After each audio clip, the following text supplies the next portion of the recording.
la pression est telle que nous avons à prendre des décisions concernant, je le dis brutalement, le nombre de musulmans qui sont en Europe. Bon, voilà. Si cette part musulmane reste de dimension, j'allais dire raisonnable, alors qu'est-ce que veut dire raisonnable? Je ne sais pas.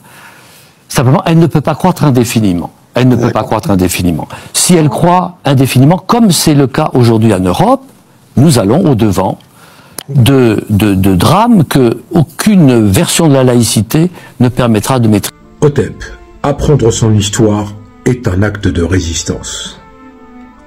Pierre Manon, un philosophe français. Vous avez bien entendu ses propos, vous voulez peut-être mettre encore ses propos, revenir dessus? Il y a trop de musulmans en France. Alors, il tire une espèce de sonnette d'alarme, mais il faut être très clair. Ces propos sont, en toute considération objective, assimilables à de la xénophobie, à de la stigmatisation ethno-religieuse, et surtout c'est inquiétant. Alors pourquoi c'est inquiétant?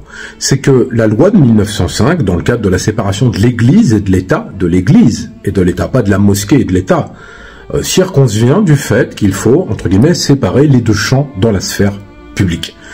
Certes, cette loi de 1905 n'avait pas pris en compte le fait qu'il y ait possiblement des musulmans dans l'espace public français par la suite. Mais ce qui est très inquiétant dans les propos de ce philosophe en carton, c'est que quelqu'un comme René Guénon, par exemple, si vous ne le connaissez pas, allez taper son nom sur Google, vous verrez que c'est un Français de confession musulmane, qui n'est pas maghrébin, qui n'est pas africain, il est français. C'est un orientaliste, c'est comme ça qu'il est qualifié, parce qu'à l'époque, ceux qui se convertissaient à l'islam étaient qualifiés d'orientalistes. René Guénon a produit des travaux sur la pensée musulmane, etc. C'est un musulman. Donc, qu'est-ce que ça veut dire? Je prends René Guénon comme un symbole, entre guillemets, parce qu'il a produit des écrits, il est une figure tutélaire dans la littérature, dans une certaine littérature, etc. C'est que, au-delà de cela, vous avez aujourd'hui, sur l'espace du territoire français, des musulmans. Alors, qu'est-ce que ça veut dire? Est-ce qu'on doit se poser la même question pour les juifs? Parce que vous posez la même question, enfin vous faites les mêmes affirmations de ce qu'il vient de faire avec les juifs, là vous avez un tollé. Vous avez Emmanuel Macron à la télé, deuil national, 1 minute de silence par école, et ensuite vous avez le président du CRIF qui fait une déclaration bien appuyée, et après tout le monde se met à genoux, qu'on soit très clair.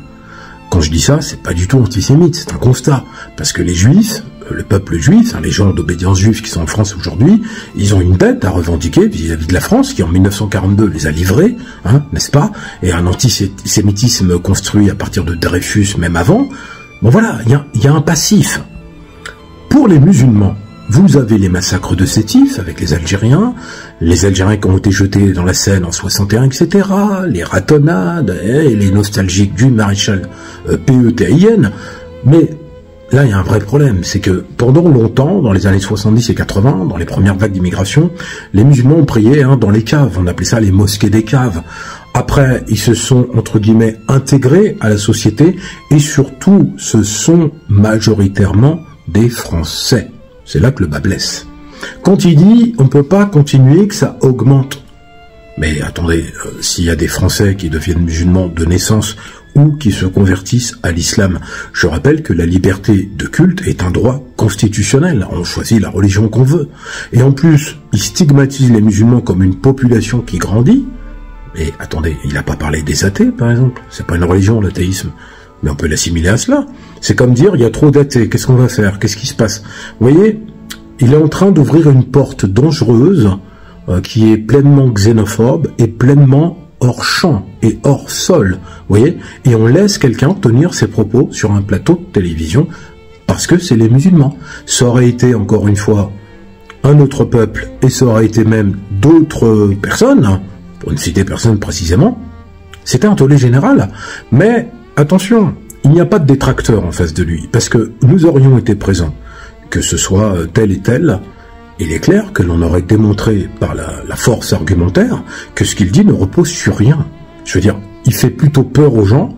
Le français de souche, comme on dit, l'expression consacrée préférée des xénophobes, qui est dans son petit village et qui voit ça, il dit « Ah oui, colomber les deux mosquées, etc., le danger de l'islam, voilà, en 2050, des musulmans partout, des khamis, des voiles, des burqas. Soyons lucides, 98% des musulmans qui vivent en France sont des gens qui sont paisibles, qui travaillent, qui sont intégrés, et en plus, comme je l'ai dit, qui ne sont pas majoritairement des Arabes ou des Maghrébins, ou voilà, ou des gens de l'Afrique subsaharienne. Il y a de tout, en fait.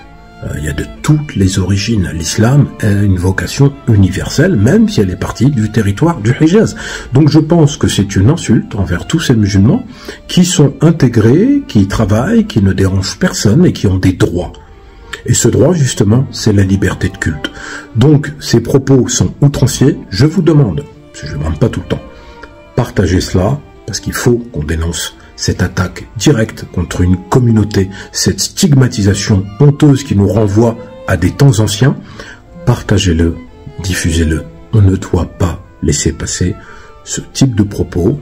Et encore une fois, surtout pour les fachos, entre guillemets, qui passent sur cette vidéo, les musulmans français, je parle pas, vous allez me dire, oui, mais c'est des musulmans de sol, etc. Je parle pas de Maghrébins, de Maliens, de Sénégalais, d'Ivoiriens, etc., qui ont la nationalité française. Je parle de Français qui s'appellent François, Richard, Mathieu, Michel, qui ont choisi l'islam.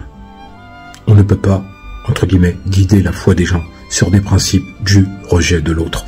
Le vivre ensemble est d'abord le respect de chacun dans son espace, et bien entendu, cela aussi implique des droits et des devoirs des deux côtés. On est musulman, on ne doit pas exprimer sa foi comme une exhibition en mettant des tenues particulières dans l'espace public, etc.